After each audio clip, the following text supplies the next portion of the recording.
Okay, well, let's get started. It's the top of the hour, so more people will probably be joining as we go.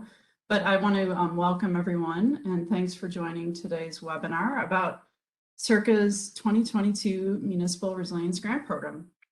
I'm Katie Lund, CIRCA's Director of Engagement, and I'm joined today with two CIRCA colleagues, Louanne Cooley and David Murphy. And they are going to be saying a few words about each of the grant funding tracks and then helping to answer questions in their areas of expertise as well. So thanks for joining, Louanne and David. So yeah, we're pleased to announce this grant funding availability in 2022 for our Municipal Resilience Grant Program. Many of you are probably aware that CIRCA ran this program from 2015 to 2019. So we're feeling fortunate to have funding to start it up again in 2022.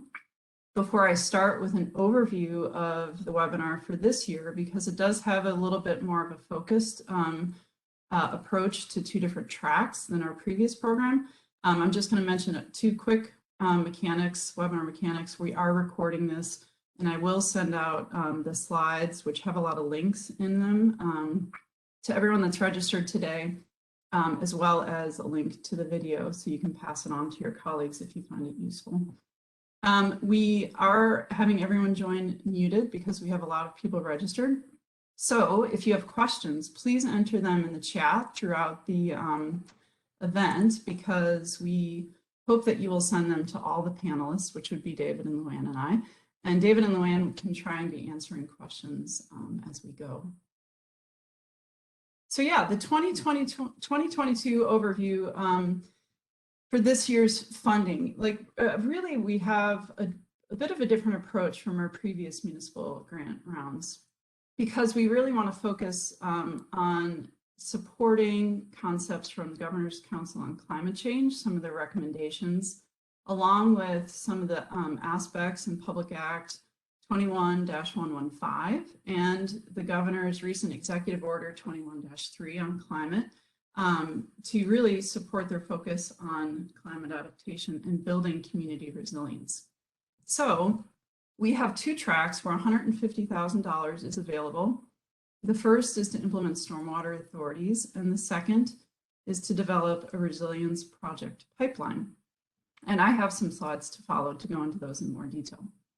But the projects need to be completed in a 12-month time frame. We expect that the awards will be made in March of this year, so they would go until March of 2023. Similar to our previous rounds of municipal grants, the eligible applicants are municipalities, nonprofits in partnership with municipalities, and councils of governments who might be assisting municipalities or doing regional projects.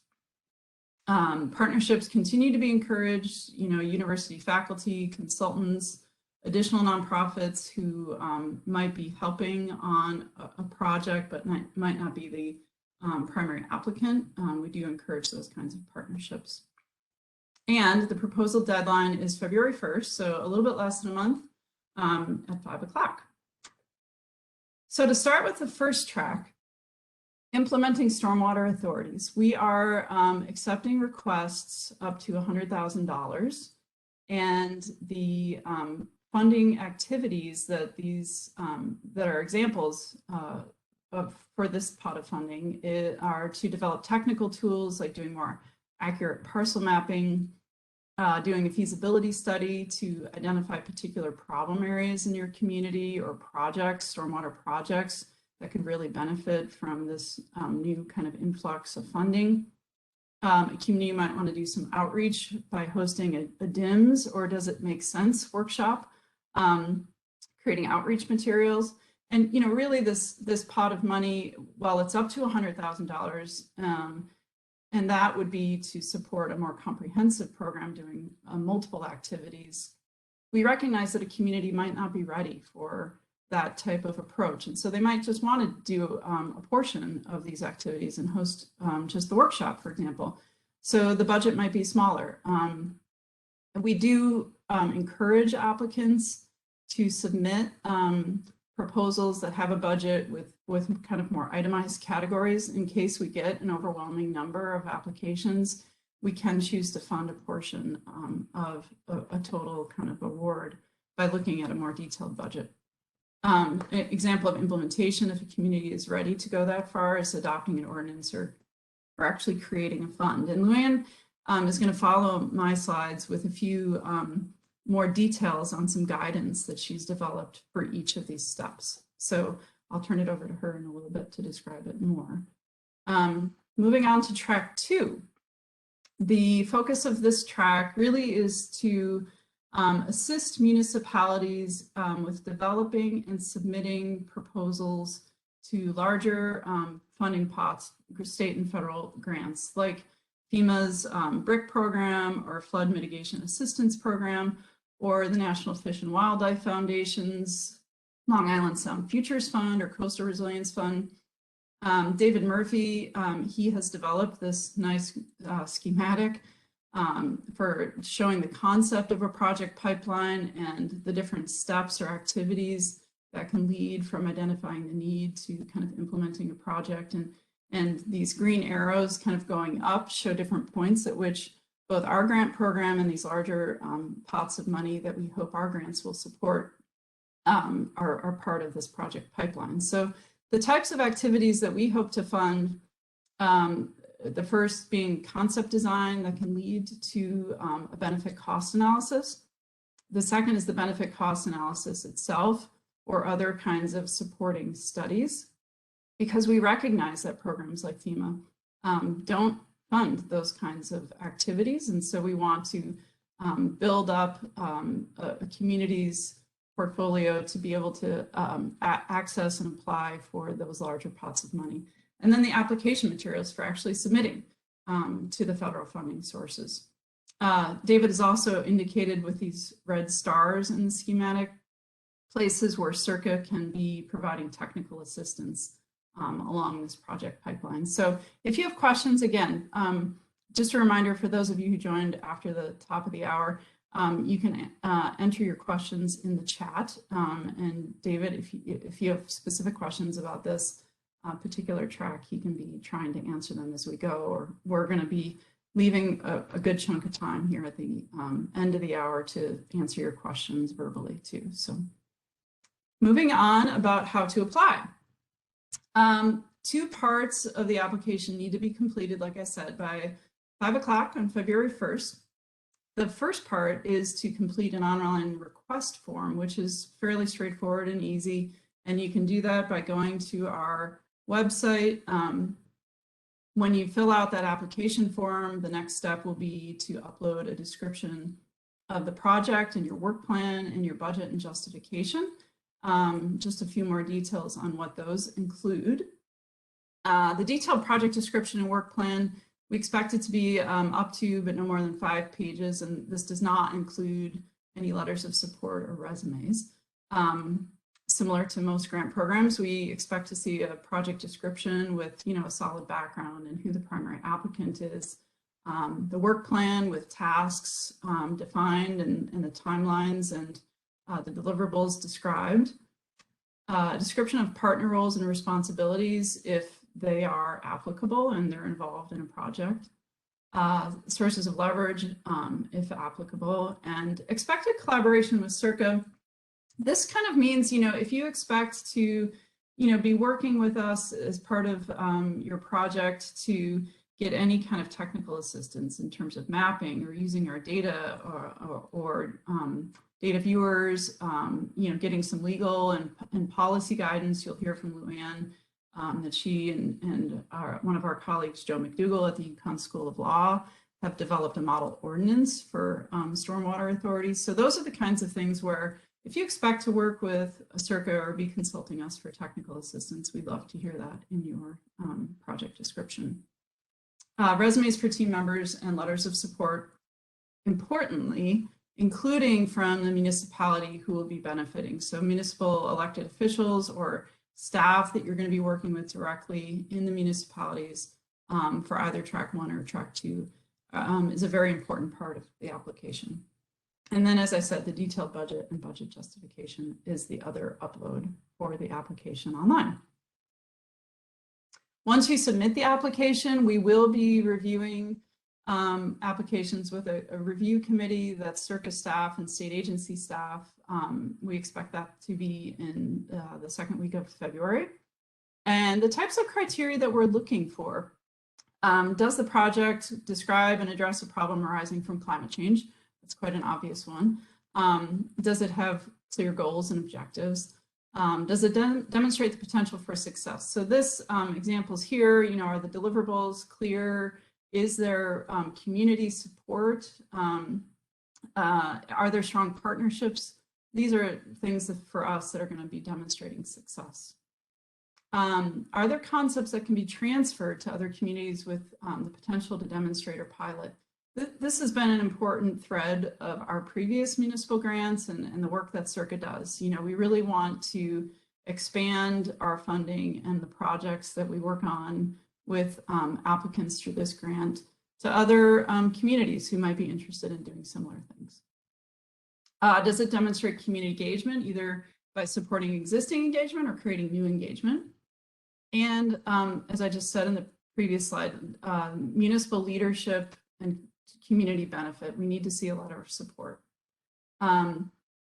Identifying sources of leverage and amounts. This is not a match required grant program, so we don't expect a percentage of match, but we do encourage you to identify leverage as part of your application. And then, this 12-month time frame is definitely important. So, the timeline that you would submit along with the work plan needs to demonstrate that 12 months. I do see a quick question I'll answer here that yes, we will be sending the slides because there are links in here to everyone that's registered along with a video of today's webinar. So that's a quick question I can answer. And then we'll go into some more of the others as we go. Okay, so track 2 projects have some additional criteria that will be considered. So this project pipeline, track 2, we would like the applicants to identify a state or federal grant program that's targeted for future applications. So as I mentioned, that FEMA or NIFWIF grant programs were examples. As part of your application, that track 2 does need to identify, where you're really trying to leverage some additional funding. And just as a note, we do have 2 previous webinars that we ran in 2021 for both the FEMA and NIFWIF grant programs. And so if you want a little more guidance on how to go about applying for those pots of funding, you can check our YouTube page out, which again, when I send these slides, you'll have a link to that.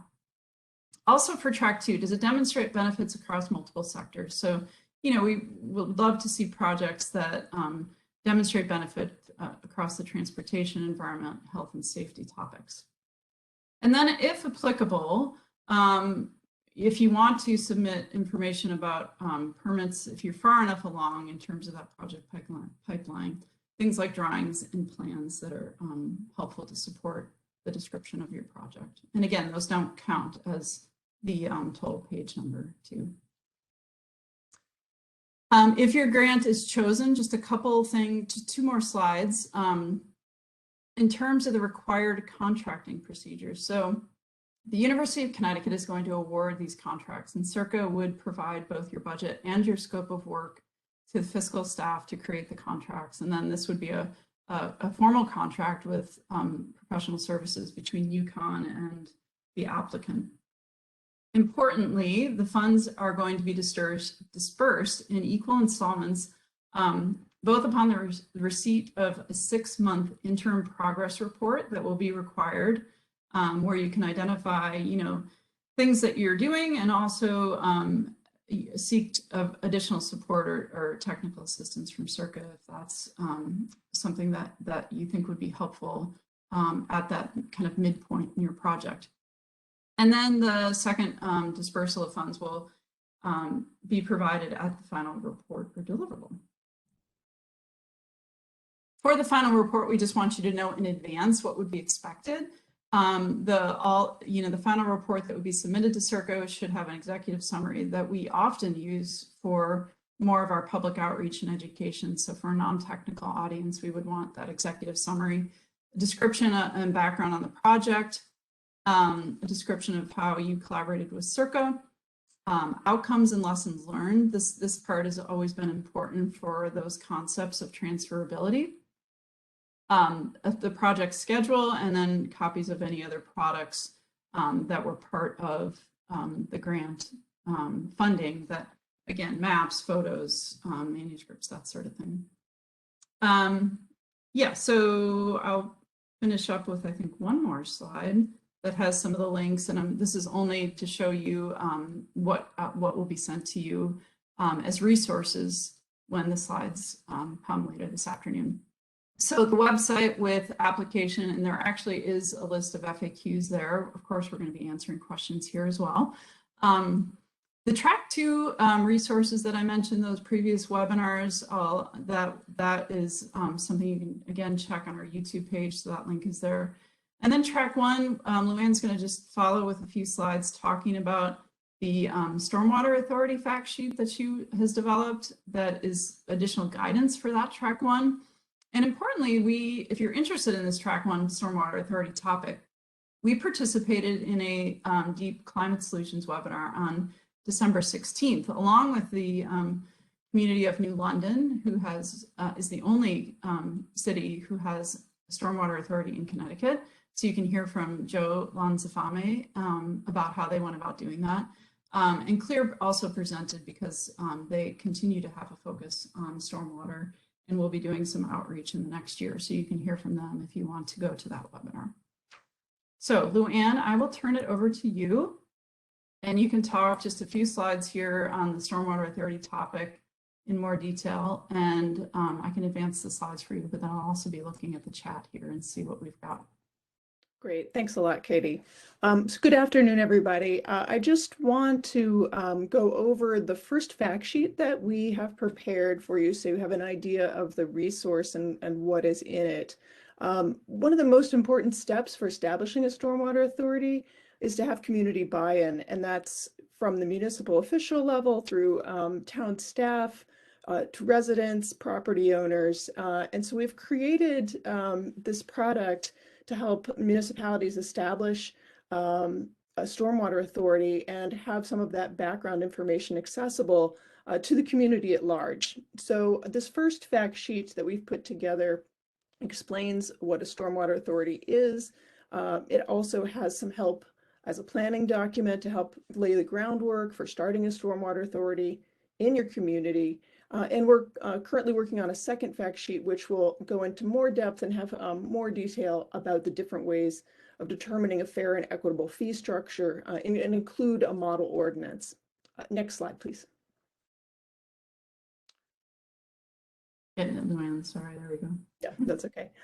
So just to go into that first stormwater and climate resilience fact sheet, the first page really is background information. Explains what stormwater runoff is, what a stormwater authority is, and we've created this as an easy to understand fact sheet that's designed to be a resource for all community members. And the idea is that it will help explain how creating a stormwater authority can help your community with climate change adaptation and resilience. And municipalities can use this document as well as an educational resource to help inform stakeholders and get people on board with the idea. There is a link to this already in the chat, I believe. Yep. And I can have the next slide, please. So the next part of that fact sheet has a list of actions that a municipality might wish to take when developing a stormwater authority. And we've broken that into 3 parts, although parts 2 and 3 can be occurring at the same time. In the first part, it's as Katie was talking about earlier, where you want to start with just having a discussion about whether having a stormwater authority makes sense for your community.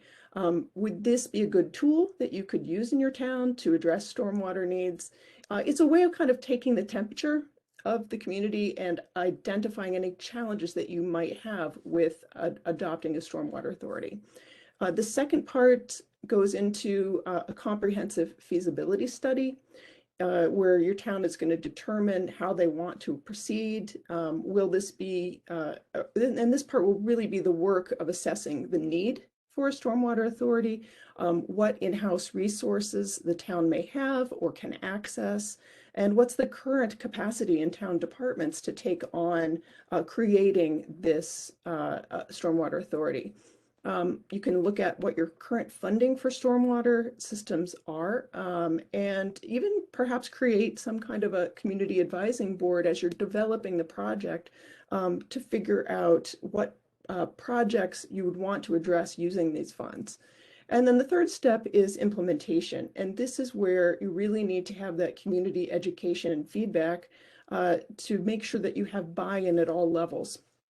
And also, at this point, you would want to adopt an ordinance, develop the fee structure, the appeals process, and even a credit system if people make improvements to their property that would reduce stormwater runoff. And this section of the fact sheet really is, if you're developing your grant, these are some of the things that you can look at to think about where you might need assistance and help and where this grant could help you. Next slide, please. So the third part of this fact sheet really talks about what kinds of projects can be supported with stormwater funds. They can be a way for municipalities to plan capital improvements that might otherwise be difficult to fund. Stormwater funds can be used for infrastructure design, construction, maintenance, and operation of municipal stormwater sewer systems. And they can also be used for public outreach related to stormwater management, for program administration, and for critical upgrades to municipal systems. The first fact sheet here also contains a model enabling ordinance just for setting up the board. And it also has a list of additional resources that can give you some more information about stormwater authorities in other communities and some other resources for background information. Next slide, please. And then coming soon, we have a second stormwater authority fact sheet that's going to be a little more technical. It's going to talk more about establishing those fee models. It's going to explain the different kinds of fee models that a community may wish to use.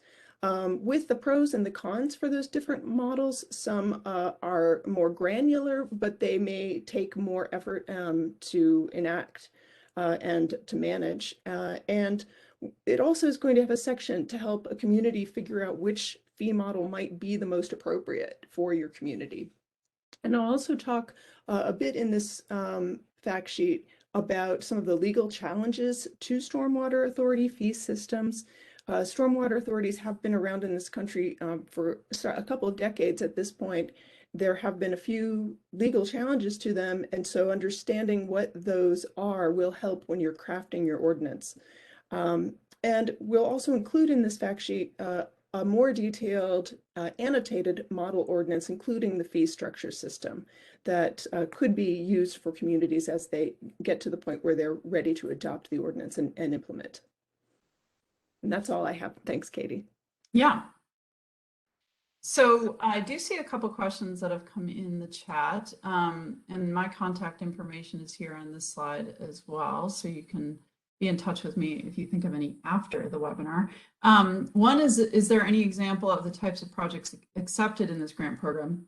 As I mentioned, CIRCA did have a municipal grant program that ran from 2015 to 2019. So there are on our grant website, and there I just popped it up. You can see over in the left column, there are awarded projects is the first link. And so you can look at previous projects we've awarded, but you know, just a note that those projects had a little bit more of a broader focus on funding different aspects of municipal resilience. And so they didn't necessarily have this two-track focus, but you can certainly look there for different types of projects and for examples of, you know, final reports and products that came in. Are we going to be sending a notification to registrants when the coming soon fact sheet will be posted? Louanne, do you have a sense? I mean, I think we've talked generally about the next fact sheet that you're working on being in the next month or two, correct? So yes, yep. Yeah, so we can send that to all the people that registered for this webinar because it will continue to, you know, support this track one topic.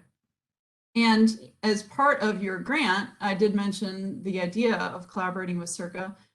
You can be in touch with us, and Louanne, as I mentioned, is a UConn legal fellow working through the School of Law with Professor Joe McDougall. And so they are going to be having a team that includes another couple graduate students. And so we do have that option to be assisting with this kind of work. People are sending the chats to me privately, so Louanne, you might not be seeing these. There are a couple other that relate to stormwater specifically. So in your review of existing stormwater utilities, are you finding them more widely implemented in larger municipalities and cities? And are there examples for communities with a population of 20,000 or less that you have found through your research? Yeah, that's a great question, because I think the sort of the initial thought is that this is something that's more seen in larger communities. But at the moment, there are, I think, over 2,000 stormwater utilities in the United States, and they range in communities from the size of Los Angeles to really small communities of only a couple hundred people. So it really depends. A stormwater utility could be easy to manage for a smaller community. It'd be perfectly valid if there's a need for it. And one thing that we have been, CIRCA has been talking with some of the COGs about is whether this would be something that several towns could come together, have independent stormwater authorities in their town, but possibly do their billing and possibly some of their other work collaboratively. So that's something that we're thinking about, and we'll have some more information about that as we develop those ideas a little bit more. I will say that in Massachusetts, there are regional stormwater authorities. So that is something that is also a possibility for smaller towns to think about. Yeah, and that's one of the reasons that we want to continue supporting councils of government, I think, through this funding program as well, because they obviously have that regional approach. And you did answer one of the other questions that came in about, is there a good argument for neighboring towns to co-create a stormwater authority? And yeah, I mean, the reason we did look at models in other states as you were developing, I think, this fact sheet, Louanne, and working with DEEP's stormwater division staff, who also pointed out a couple examples where that kind of regional approach could be beneficial, especially for those smaller communities. Yeah. I'm going to stop sharing my screen. Yeah, David, go ahead. I was going to say, I've been keeping up with the Q&A questions, which are coming in separately than the chats, but there's one that I wanted you to go back to one of the slides for. It's the slide with the timelines and the milestones. If you could just go back and do that slide one more time, I think that would answer one of the questions better than me typing it out. Yeah, and thank you for monitoring the Q&A, because when I share my screen, for some reason, I cannot see those. So that's why I stopped sharing. I do see a couple that have come in there. So David, if you could, I'll go back up to the timeline. Right, so it'll be the one with the March 2022, then the way it was the first slide, actually, this one. Right. Is that the one you're talking about? Yeah. Okay. And then just elaborate on the time frame. So when the contract would be issued from UConn, and then So as I mentioned, the review committee will be meeting in mid-February. I expect, based on previous municipal grant awards and the contracting process, it typically can take 2 to 4 weeks. So once that review committee makes the selection and the decision, I expect by mid-March 2022 that we'll be awarding the contracts, and then the work can begin. So that's why we have that 12-month time frame and that timeline there. Okay. And there's a couple of questions in the Q&A that I haven't caught up with quite yet, but one of them, I think, which could use some discussion. So has UConn researched if municipalities have successfully used stormwater fees to fund a non-federal match for federal grants? I can take that one. That is a possibility, but the limits on what you can use the stormwater funds for are statutory in Connecticut. So if a case could be made that the grant would be funding something to do with upgrading stormwater systems, it's possible the funds could be used for that. Okay. Thanks. And I think the Any rest of others, the Dave? other questions in here we've mostly covered. There were some about whether inland communities can apply. I said yes, absolutely. There's a question about the webinar being recorded, which you already answered. Yeah. Let's see. If an NGO and town are working together, can either one submit the application and receive the funds, or does it need to be the town? And I said either could be the applicant. If the NGO is the applicant, a letter of support from the town would be needed. Correct. There was a Yeah. question about whether CLEAR can provide GIS mapping services toward track 1 and would there be a cost? And I said CLEAR resources could be used. There wouldn't be a cost through this program per se, and whatever else is done between the town and CLEAR, they could explore that on their own, I would say. Yeah, and we've had a conversation with Dave Dixon in the CLEAR program because CLEAR, I mean, they very much have a focus on stormwater and MS4 compliance and helping communities with a variety of different activities, and they obviously are a great resource for communities to contact and can work with. But whether or not they would require funding as part of partnership on a grant, I would definitely reach out and talk to Dave. And he was, as I mentioned on that webinar, and I can advance to that slide, where you'll see that when I send out these slides, there's a link in this last bullet to that webinar where Dave presented some of their thinking in terms of next steps for their work specifically on stormwater authorities, moving beyond just MS4 type of work, but how they plan to think about assisting with some of these concepts for stormwater authorities. So check that out, and hopefully that can give you more insight on any involvement with CLEAR. There's another question here, which I think doesn't lend itself well to typing out an answer, which is how many winners will be selected? Well, I mean, we do obviously have $150,000 in each track. So for track 2, we're taking applications up to $50,000. So the most we can give are 3 awards.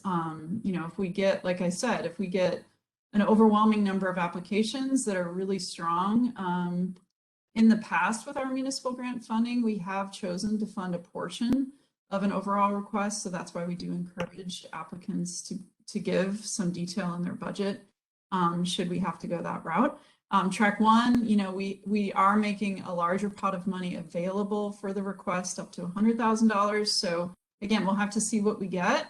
This is a bit of a pilot approach here. And so, we hope that we can have additional funding in the years ahead to continue this because, as I said, it very, very clearly supports some of the new states' approach and the GC3 recommendations. And so if we can't fund it all with this round, we hope through future rounds or through maybe even some additional state funding that might be coming available through their community resilience program. But we're going to have to wait and see how that evolves. So I would just encourage, again, you to provide detailed budgets where the review committee can potentially fund a portion of an overall request. Should we get, I mean, there are a lot of people who have joined the webinar today, if that's an indication of the interest. So any others, Dave? There are no others in the chat. Yeah, there's been about 8 so far in the Q&A, and the last one that just came in, which has not been answered yet, is how can organizations support an increase in this funding in future years? Can't overstate the importance. How can organizations support the additional kind of additional funds to support these kinds of grants in the future? Or not directly necessarily, but I think the implication is sort of indirectly, how can they help us get more money for this? Well, I mean, this 2022 budget has come from funds from the state legislature. And so, that is a different source than our previous municipal grant funding. And so, continued political support for these kinds of funding programs is obviously going to be important. I think the governor's new executive order is going to obviously add a lot of importance and weight to these kinds of municipal resilience activities and funding them. So, we are very hopeful, and clearly the federal budgets for these kinds of grant programs has been increased here in at least the near future. And so, we hope that our program can be that kind of match and leverage for some of those larger pots of money. So we are encouraged, at least by, you know, both the state and federal momentum in this direction, and the additional funding that obviously we have for this smaller grant program too. So yeah, we're as hopeful as all of you are that we can continue it and potentially even increase it. David, did I characterize the track 2 funding appropriately with that project pipeline? I mean, you made that schematic, but if you want to, and we have a little time if you want to embellish or add to any of the information that I provided. I think you covered it well. I guess I would just say that we're really focusing on that gap between a list of projects in a hazard mitigation plan and final design. So we're not going to be able to help with generating a list of projects, and we're not going to be able to help with final design or construction drawings. It's that in-between phase where this grant program can be helpful. So developing a concept design that later can be used for benefit cost analysis. So a concept design that's more than just kind of a cartoon on a map is what we'd want to fund, or conducting the benefit cost analysis itself is sometimes a very necessary gap. And sometimes conducting the BCA can tell you a lot about your project, even if it doesn't result in a benefit cost ratio above 1, it can tell you where to go back and sort of focus on some redesign that will help address deficiencies. So it's really getting at that in-between stage that can hinder a project moving down the project pipeline. And then, of course, preparing application materials can be costly, so we can fund that as well. Okay, yeah, thanks. And you'll see Jim O'Donnell, our executive director, who's a participant in the webinar, just put some information in the chat in terms of that last question, more specifically, I guess, about the Commissioner Katie Dykes at Connecticut Deep, who continues to be a champion on this topic, and Senator Cohen, who was really instrumental in getting this additional money to CIRCA in terms of supporting this 2022 grant program. So thanks, Jim, for adding that in the chat. Mary Pelletier is asking, is there a link to the recording of the December 16th webinar? Yes, it is on that last slide that I included. I feel a little uncomfortable like copying and pasting things right now, because I would have to get out of the webinar and go into to get that link. So I will send the slides, and the slides include all of those links directly. I just don't want to lose my connection, because it has been, I think, a bit spotty with the storm. But, and then I don't see, again, any other questions in the chat, but I'll stop sharing my screen, because I think people have a gist of, and we certainly don't have to stay on for the full hour, given that people probably need to shovel snow. Yeah, so Dave, I think you got all the ones in the Q&A. Yeah, and Katie, you were correct, as we can't see the chat. I think they're coming in privately, perhaps, to you. Yeah, I think. Yeah. Some of them. Okay. Well, I do hope that you'll be in touch, I guess, in the weeks ahead here before the February 1st deadline. Jim, I see you've joined. I don't know if you want to say a few additional words since we have some time. If you want to unmute yourself or say anything, you can encourage people and describe why, you know, CIRCA is taking a bit of a different approach with this particular round of funding. Yeah, it's urgent, I think, that Connecticut and the towns and other municipalities can compete effectively for federal funds, because there's so much to do.